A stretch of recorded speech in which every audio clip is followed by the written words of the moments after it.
오늘 우리 말씀 고린도후서 8장 16절에서 24절 말씀입니다. 고린도후서 8장 16절부터 24절까지 말씀 저희 한 절씩 교독하겠습니다. 고린도후서 8장 16절부터 24절 말씀입니다. 너희를 위하여 같은 간절함을 디도의 마음에도 주시는 하나님께 감사하노니 그가 고난을 받고 더욱 간절함으로 너희에게 나아갔고 또 그와 함께 그 형제를 보내었으니 이 사람은 복음으로써 모든 교회에서 칭찬을 받는 자요 이뿐 아니라 그의 동일한 주의 영광과 우리의 원을 나타내기 위하여 여러 교회의 택함을 받아 우리가 맡은 은혜의 일로 우리와 동행하는 자라. 이것을 조심함은 우리가 맡은 이 거액의 연보에 대하여 아무도 우리를 비방하지 못하게 하려 함이니 이는 우리가 주 앞에서뿐 아니라 사람 앞에서도 선한 일에 조심하려 함이라. 또 그들과 함께 우리의 한 형제를 보내었노니 우리는 그가 여러 가지 일에 간절한 것을 여러 번 확인하였거니와 이제 그가 너희를 크게 믿음으로 더욱 간절하니라. 디도로 말하면 나의 동료요 너희를 위한 나의 동역자요 우리 형제들로 말하면 여러 교회의 사자들이요 그리스도의 영광이니라. 함께요. 그러므로 너희는 여러 교회 앞에서 너희의 사랑과 너희에 대한 우리 자랑의 증거를 그들에게 보이라. 아멘. 우리는 지금 고린도후서 8장 9장 연보에 대한 부분을 보고 있습니다. 특별히 그 8장에서 오늘은 연보 관리자를 추천하는 그러한 단락을 저희가 보게 될 텐데요. 우리는 지난 8장을 묵상하면서 고린도 교회에게 마케도냐 지방의 교회들이 어떤 마음으로 연보를 하고 있는지 그 연보의 열정을 제시하면서 또 지지난주에는 예수 그리스도의 그 낮아지심 부유하신 분이심에도 불구하고 가장 낮은 자리에 찾아오신 그 주님을 빗대어서 우리가 그렇게 사랑해야 한다. 그러면서 고린도 교회에게 단도직입적으로 이 구제 연보에 동참할 것을 호소했었습니다. 이제는 오늘 본문에서는 여러 교회에서 모금된 이 연보를 어떻게 관리할 거며 예루살렘의 가난한 교인들에게 이 연보를 전달할 세 사람을 추천하는 내용을 담고 있는 단락입니다. 결론적으로 교회가 사람 앞에서도 투명성을 확보해야 한다라는 것입니다. 제가 전도사 시절에 순봉호 교수, 순봉호 장로님 기흥실의 대표이셨고 또 서울대학교 교수로서 여러 가지 한국교회 개혁을 위해서 참 애쓰셨던 귀한 분이신데 그분의 가르침을 곁에서 몇 해 동안 받을 수 있는 기회가 있었습니다. 그때 그분이 저에게 해주신 말씀 가운데 아직도 잊혀지지 않는 건 교회는 유리온실 속에 들어있다 생각하고 운영해야 한다라는 말씀이었습니다. 교회가 울타리 높은 담장 쌓아놓고 마치 세상에서 안 보이는 듯 하는 마음으로 교회를 운영하면 절대 교회는 산 위에 숨기지 못할 동네 빛, 소금의 사명을 감당하지 못한다. 누가 봐도 교회를 훤히 들여다볼 수 있고 그 교회가 어떻게 재정이 흘러가고 있고 그 교회의 인사는 어떻게 이루어지고 있고 이 교회는 어떤 일을 하고 있는지 누가 봐도 훤히 볼 수 있는 세상 사람들에게 내놔도 전혀 부끄럽지 않는 떳떳하게 교회를 운영할 때에 한국교회 소망이 있다.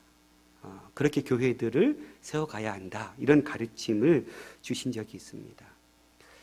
우리나라의 정치나 여러 가지 사회 경제적인 문제 속에서도 어떤 게 가장 큰 문제입니까? 밀실정치. 삼삼오오 모여서 자기들의 이익과 유익에 따라서 자기들끼리 야합하고 단합하고 그리고는 자기들의 이익을 위해서는 눈 가리듯 아웅해버리고 있는 이런 문제들 때문에 나라가 어려움에 처할 때가 참 많습니다.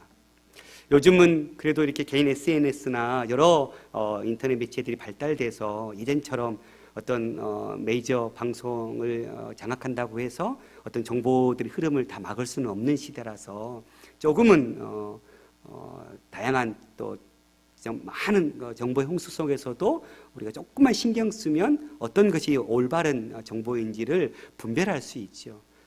그러나 여전히 그럼에도 불구하고 그런 시대임에도 불구하고 여전히 정치 경제 유정자들은 마치 자기들의 그 밀실 정치 속에서 자기들의 정권이 유지되는 것처럼 살아가는 사람들, 아마도 더 시간이 흐르면 그들은 도태될 수밖에 없을 것입니다. 근데 그것은 세상뿐만이 아니라 교회도 마찬가지이죠. 교회가 어떻게 운영하느냐, 여기에 교회의 성패가 달려 있을 것입니다. 오늘 말씀을 보면서 우리 생동교회는 어떻게 교회를 운영하고 있는가 또 살펴보았으면 좋겠습니다. 16절, 디도를 인한 감사의 이야기를 하고 있는 장면인데요. 너희를 위하여 같은 간절함을 디도의 마음에도 주시는 하나님께 감사한다. 그리고 그가 고난을 받고 더욱 간절함으로 자원하여 너희에게 나아갔다. 먼저 디도를 이야기하고 있습니다. 디도를 인해서 감사했던 이유는 그 디도의 마음에 너희를 위하여 같은 간절함을 주시기 때문에, 이 간절함이라는 스푸데라는 명사는 이 스푸도라는 형용사, 이 서두르다, 재촉하다라는 이 동사에서 유래된 말로서 서두르다, 열심내다 이런 뜻이었거든요. 그러니까 고린도 교회 성도들을 향한 그 열심, 그 긴급한 마음으로 함께하고자 하는 그 마음을 바울만 가지고 있는 것이 아니라 동역하는 디도에게도 그 마음이 있었다는 사실이에요. 그래서 같은 마음으로 그 일을 하고 있는 그것에 대해서 하나님께 내가 감사한다. 이 디도는 어떤 사람입니까? 할례 받지 않은 이방인으로서 바울이 1차 전도 여행 때 회심한 이후에 바울을 보필하면서 사역을 감당했던 자죠. 뿐만 아니라 고린도 교회의 연보를 관리하도록 파견되었고, 또 우리가 그 눈물의 편지를 가지고 고린도 교회와 바울 사이에 깨어진 관계를 회복하기 위한 그 일에 헌신했던 사람이었습니다. 무엇보다도 바울은 디도가 바울과 같이 고린도 교회에 깊은 애정을 가지게 된 것, 이것에 대해서 바울은 감사하고 있습니다. 뿐만 아니라 그는 이 두 개의 형용사 17절에는 간절함으로 번역된 스푸다이오테로스라는 이 단어 보니까 더욱 간절하다, 그러니까 기대되는 것보다 더 열정적인 모습, 그러니까 비교급으로 지금 이야기하고 있거든요. 그러니까 생각보다 더 열정적인 모습으로 간절함이 넘치고 있어요. 뿐만 아니라 두 번째, 그는 이 자원하다라는 이 아우사이레토스라는 단어는 스스로 선택했다라는 뜻이거든요. 그러니까 디도는 바울이 생각했던 것보다 훨씬 더 많은 간절함이 있었고, 또 스스로 자원하는 마음. 바울은 디도에게 권했겠죠. 야, 디도야, 너가 가서 이 연보하는 문제를 좀 해결해라.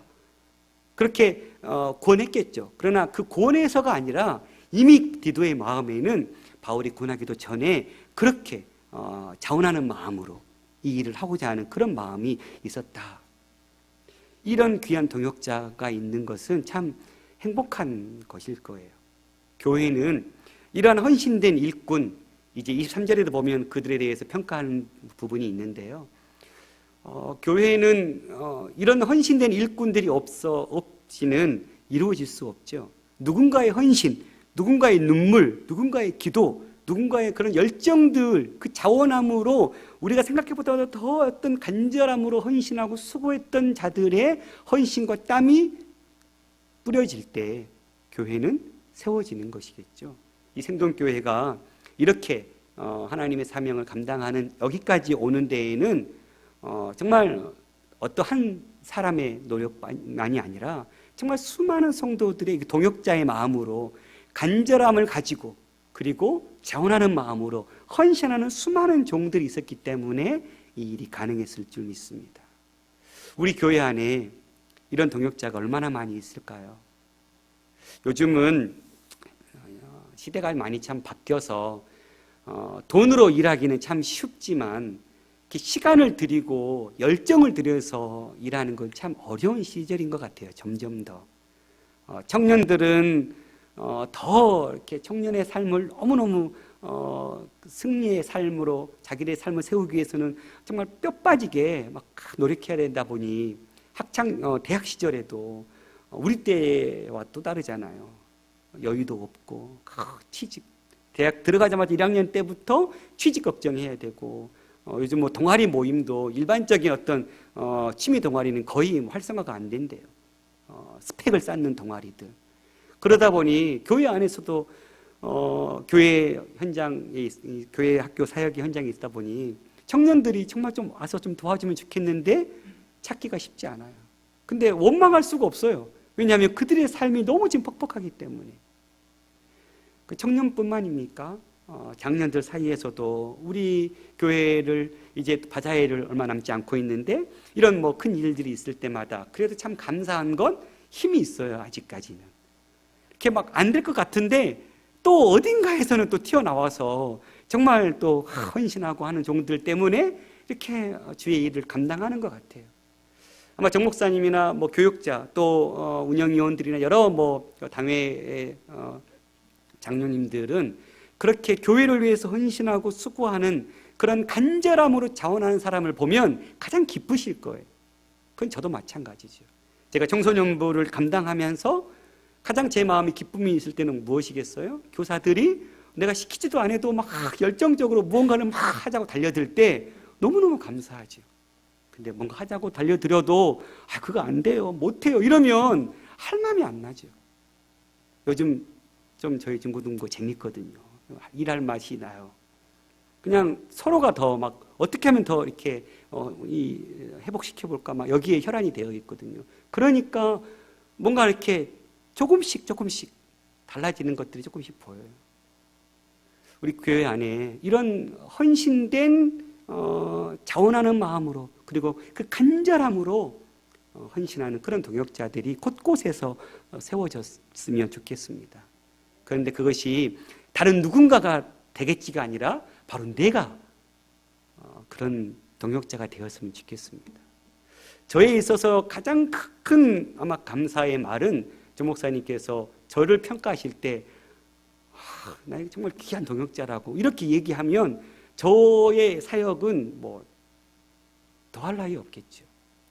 늘 이렇게 부담이 됩니다. 그런 말을 듣기 위해서 애는 쓰고 있는데 얼마나 그의 마음을 시원케 하고 있을지는 참 의문이 들어서 그건 저뿐만 아니라 우리 모두 각자가 이건 누군가가 할 일이 아니라 내가 하지 않으면 안 된다라는 사명을 가지고 뛰어들 때 그때 교회는 더 견고하게 세워질 줄 믿습니다.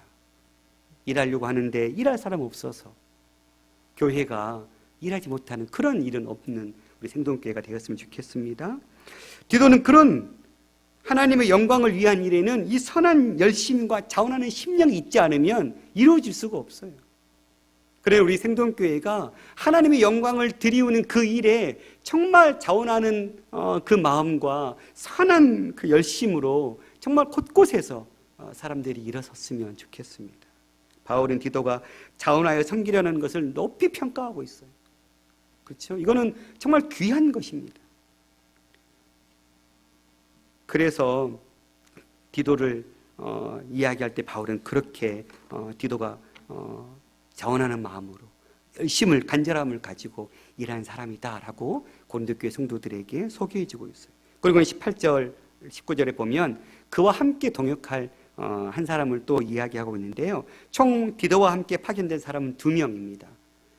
오늘 18절, 19절은 내에서 한 명을 이야기하고 있고 또 22절에 가면 또 다른 형제 한 명을 추천하고 있습니다. 18절, 19절 보니까 또 그와 함께 그 형제를 보내었으니 그 사람은 복음으로써 모든 교회에서 칭찬을 받는 자. 이뿐만 아니라 그는 동일한 주의 영광과 우리의 원을 나타내기 위하여 여러 교회의 택함을 받아 우리가 맡은 은혜의 일로 우리와 동행하는 사람. 참 멋진 사람이죠.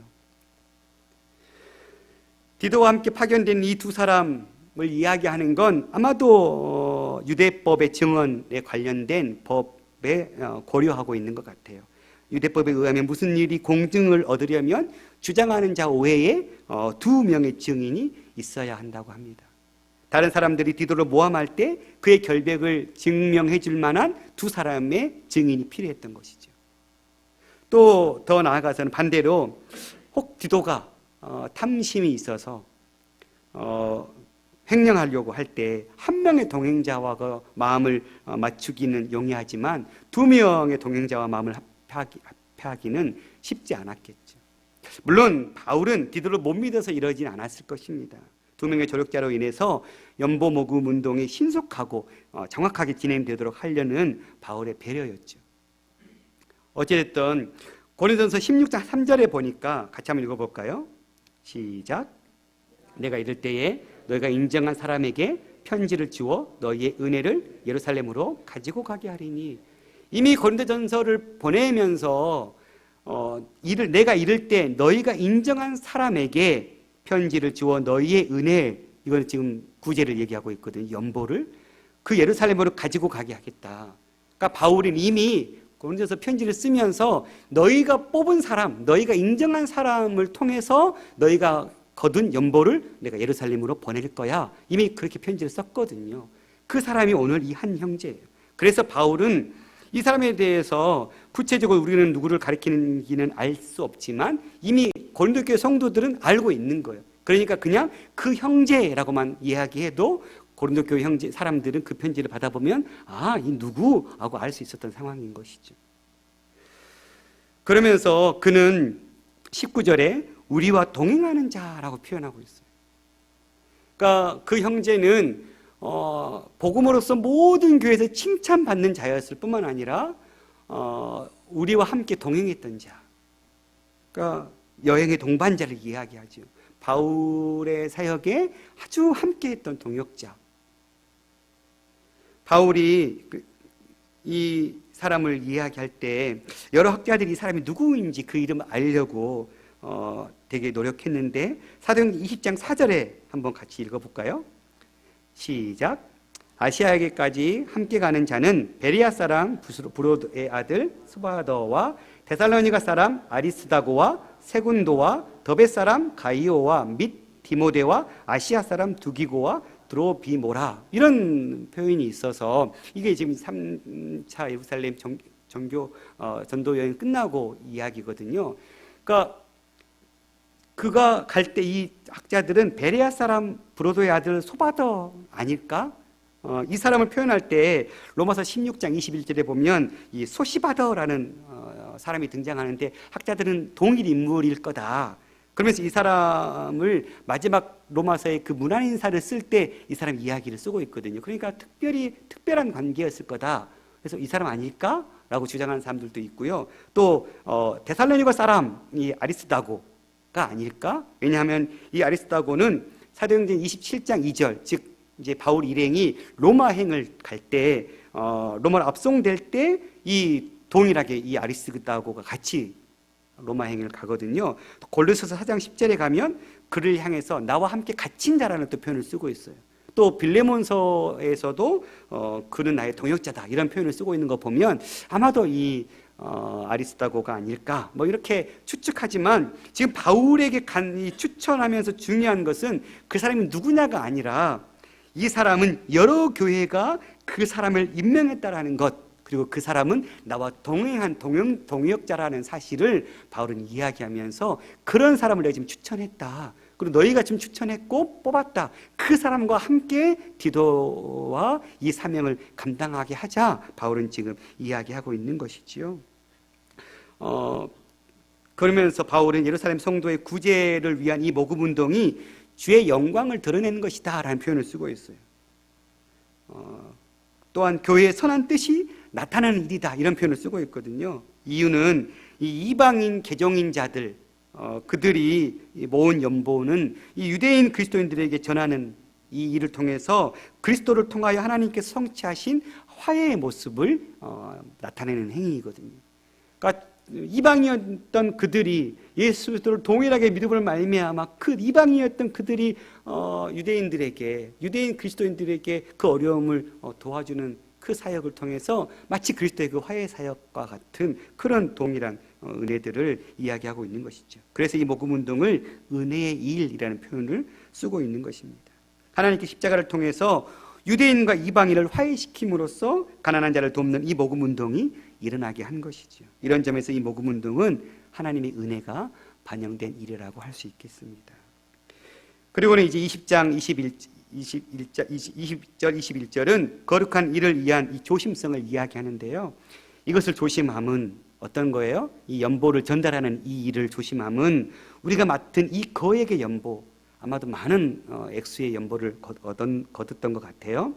아무도 우리를 비방하지 못하게 하려 함이니 이는 우리가 주 앞에서뿐 아니라 사람 앞에서도 선한 일에 조심하려 함이라.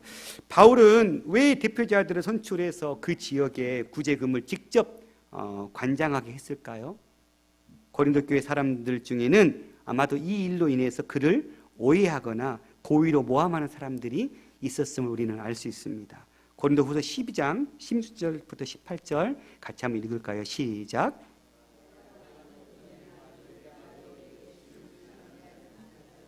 교활한 자가 되어 너희를 속임수로 취하였다 하니 내가 너희에게 보낸 자 중에 누구로 너희의 이득을 취하였더냐? 내가 디도를 권하고 함께한 형제를 보내었으니 디도가 너희의 이득을 취하더냐?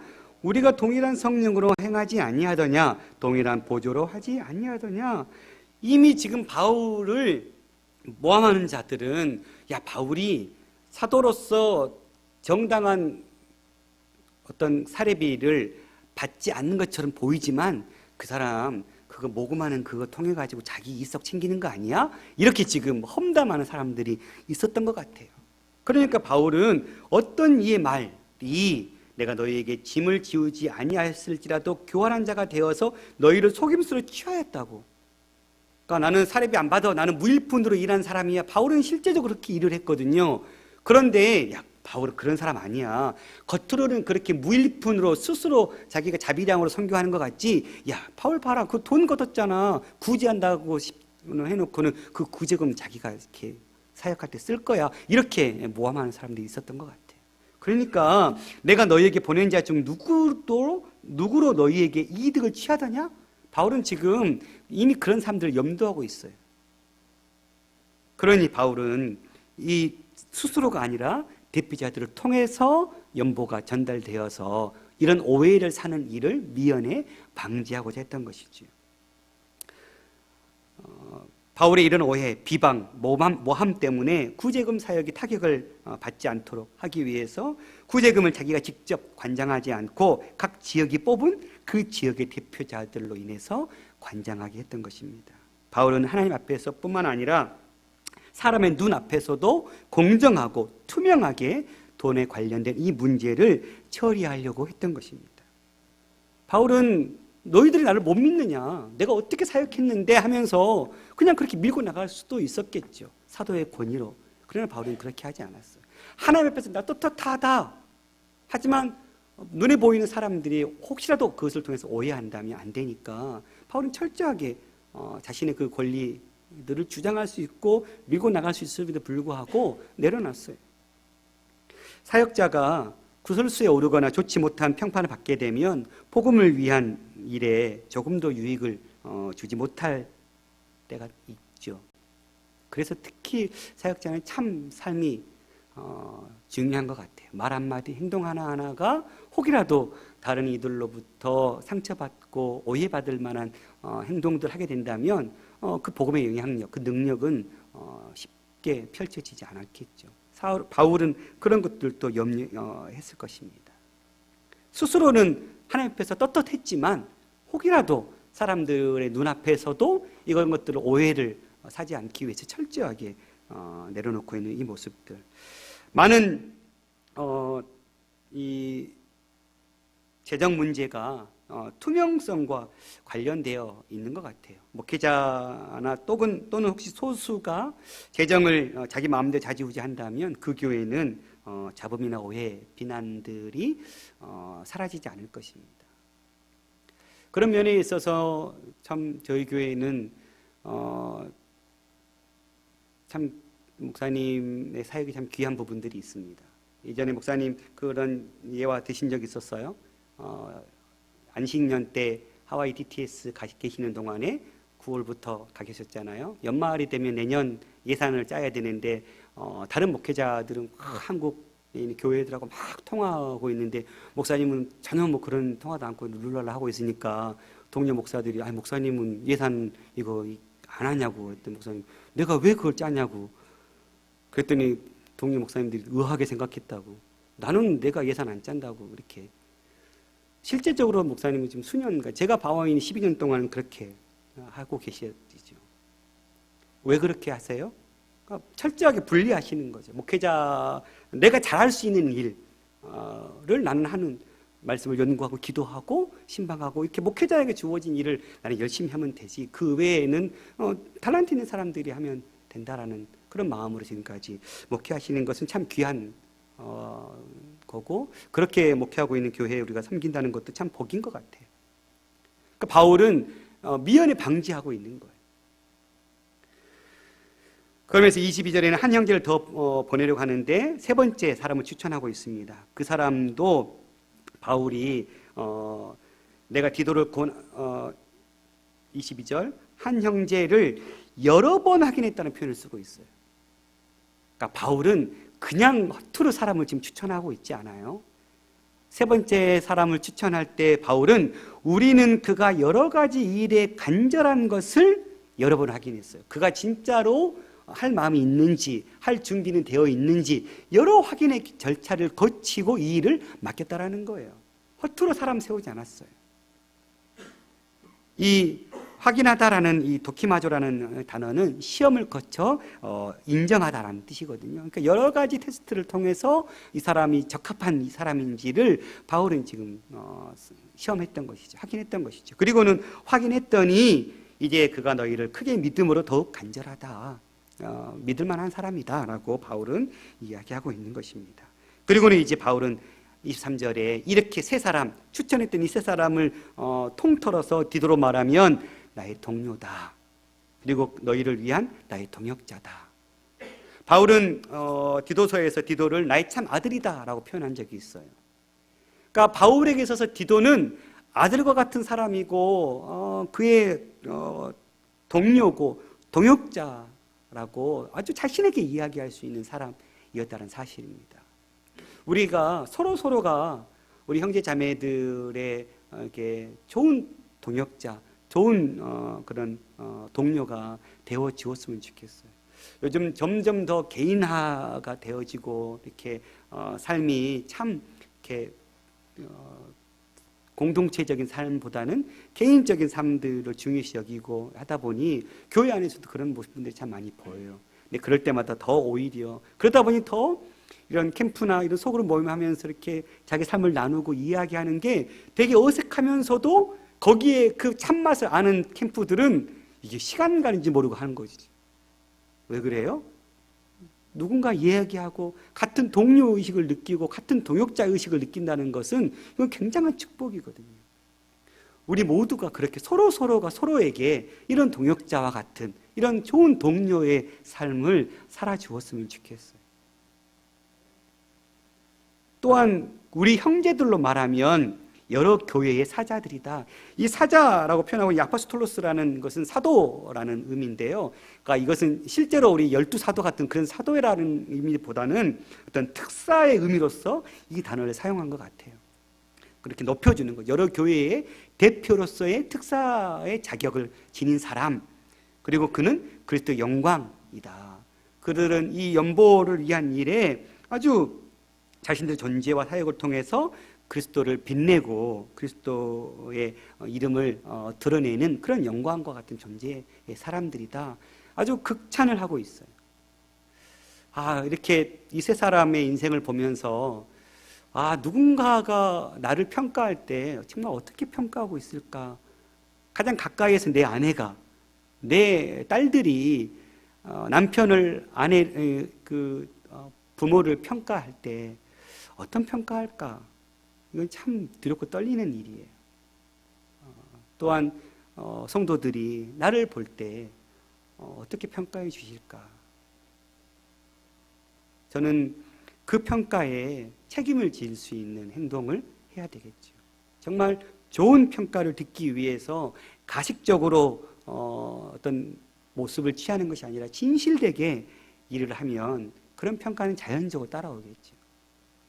이것이 저에게만의 문제가 아니라 우리 모두가 교회 공동체 안에서 정말 이런 평가를 들을 수 있는 장로님, 권사님, 집사님이 된다면 목사가 된다면, 교사, 성가대원, 뭐 여러 봉사팀, 정말 집사님, 그 집사님 생각만 하면 정말 진국이지, 이런 평가들을 저와 여러분 들었으면 좋겠습니다. 그래서 진짜 저 사람만 같이 내가 일하면 뭐 거뜬해, 어떤 것도 염려할 게 없어, 이런 말을 들을 수 있는 평가. 이것이 교회 안에서만이 아니라 우리 가정 안에서 내 자식들이 나를 평가할 때, 내 아빠요? 내 아버지 참 정말 멋진 사람이에요 라고 평가 드릴 수 있는, 우리 엄마요? 정말 너무 멋진 엄마예요 라고 평가 드릴 수 있는 그런 삶을 산다면 참 우리 인생은 주님 앞에 참 귀한 삶이 아닐까. 만약 이 4절 본장의 결론적인 부분으로서 이 4절을 보면, 그러므로 너희를 여러 교회 앞에서 너희의 사랑과 너희에 대한 우리 자랑의 증거를 그들에게 보이라. 결론적인 이야기를 하고 있어요. 어떤 말을 하고 있는 거예요? 고린도 교인들에게 이들을 따뜻하게 영접하고 사랑을 나타내 보이라고 당부하고 있는 것입니다. 아마도 바울이 고린도 교회 교인들에게 자랑하고 있는 이 자랑에 관해서는 아마 다른 교회들에게 고린도 교인들이 자진해서 이 연보하는 일에 열심을 내었다고 말했을 거예요. 자랑했을 거예요. 마치 마케도니아 성도들이 얼마나 연보를 정말 정성껏 했는지 고린도 교회 성도들한테 이야기해 줬잖아요. 8장 1절에서 5절까지. 그러니까 마케도니아 성도들은 너무 자원하는 마음으로 헌금했어. 그러니까 너희들도 그렇게 해야 되지 않겠니? 이렇게 칭찬했던 것처럼 아마 또 바꿔서 고린도 교회 성도들의 그 연보에 대한 열정을 다른 교회 성도들에게 이야기하면서, 야, 고린도 교회는 이 일을 위해서 얼마나 힘썼는지 니들이 모르지, 이렇게 자랑했었겠죠. 그러니 그 다른 지역의 교회들에게 고린도 교회가 모금 운동에 헌신적으로 참여하고 있었다라고 칭찬했었던 이 칭찬에 대해서 그들에게 보이라는 거예요. 내가 칭찬을 기껏 이렇게 했는데 그 칭찬이 빈말로 돌아오지 않도록 너희가 실제적으로 이 연보하는 이 일을 잘 끝까지 마감해라. 1년 전부터 니네들이 모아놨던 이 연보들을 이제 잘 마무리함을 통해서 다른 많은 교회들의 본을 보이도록 해라. 바울은 지금 이야기하고 있는 것입니다. 말씀 마치겠습니다. 돈을 관리하는 일에 있어서 바울은 모든 것을 투명하게 하려고 애쓰고 있습니다. 바울은 자신이 혼자 모든 것을 다 하려 하지 않고 있죠. 이거는 물질에 관련된 이야기만이 아닐 것입니다. 교회를 운영하는 과정 속에 인사 문제, 재정 문제, 여러 가지 사역들을 이뤄가는 과정 속에서 어느 특정 몇몇의 사람들의 회의나 어떤 주장이나 의견들을 통해서 교회가 운영된다면 그 교회는 하나님 보시기에 기쁨이 되는 교회가 될 수 없을 것입니다. 우리가 왜 운영위원회 회의하면서 늘 건의할 사항이 있으면 건의하면 너라고 얘기해요? 그냥 그 운영위원회는 성도들 대표하는 모임으로서 전체 성도들이 어떤 일을 가지고 회의하기에는 너무 더디니까 대표자로서 회의하지만 결국 거기에는 성도들의 의견이 반영돼야 되는 것처럼, 그런 여러 가지 우리 교회 안에 재정부터 시작해서 여러 가지 부분들이 세상에 믿지 않는 누군가가 교회에 와서 봐도, 저희가 현금 재정을 우리는 홈페이지에 공개하고 있잖아요. 제가 띠인돌 시절에 한 10년도 넘었던 것 같아요. 10년쯤 된 것 같아요. 그때 제가 그 교회개혁 실천연대에서 교회 홈페이지에 이 재정을 공개하고 있는지, 또 정관이 바르게 있는 교회가 얼마나 있는지 이걸 조사하는 아르바이트를 했거든요. 하도 이제 돈이 없어가지고 그래서 이제 그 아르바이트를 하면서 거의 많은 교회들의 홈페이지를 제가 뒤진 적이 있어요. 그런데 교회가 정관이 있는 교회, 그리고 재정을 공개하는 교회가요, 정말 손에 꼽았어요. 특히 정관이 있는 교회는 좀 있었지만 재정을 이렇게 우리 교회처럼 오픈하는 교회 없었어요. 거의 찾아보기 쉽지 않았어요. 정말 손에 꼽을 정도로. 그러니까 거기에는 아마 이런 우리가 좀 잘하고 있었다고 평가되고 있는 문제들에 대해서는 더 클리어하게, 더 투명하게 우리가 힘써야 될 줄 믿어요. 그렇게 우리 생동교회가 영향력 있게 지금까지 자라왔던 것이 있다면 그런 부분일 거라 저는 믿어 의심치 않습니다. 누가 봐도 클리어하게 알 수 있는 목회자의 설교가 어떻게 이루어지고 있는지. 저 청소년부 설교도 1년 커리가 다 제공되었거든요. 말씀은 어떻게 이루어지고 있고 뭐 사역이 어떻게 이루어지고 있고 재정이 어떻게 이루어져 있는지 분명하게 클리어하게 펼쳐지는 것, 알려지는 것은 우리 교회가 세상 속에서도 누가 봐도 참 깨끗하네 평가드릴 수 있는 그런 교회로 우리가 더욱더 매진했으면 좋겠습니다. 교회 재정은 성도들의 귀한 헌금이잖아요. 하나님의 나라의 사업을 위해 대단히 중요한 의미를 가지긴 돈이기 때문에 최선을 다해서 지혜롭게 관리하는 것은 우리에게 감당해야 될 아주 중요한 모습인 것 같아요. 오늘 교회 속에서도 바울의 이 정신과 방법이 살아있어야 될 줄 믿습니다.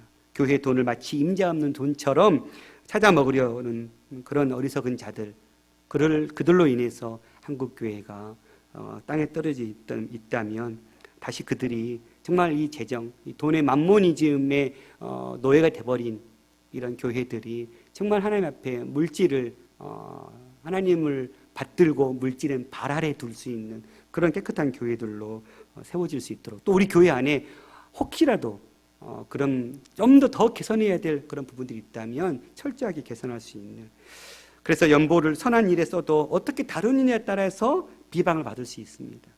작은 돈이라도 성도가 시험에 들지 않도록 세밀하게 주의를 기울이는 것, 이거는 교회가 감당해야 될 모습들일 줄 믿습니다. 한 푼이라도 허투루 쓰는 일이 없도록 잘 살필 수 있는 그런 교회가 우리 생동교회가 되어 수 있었으면 좋겠습니다.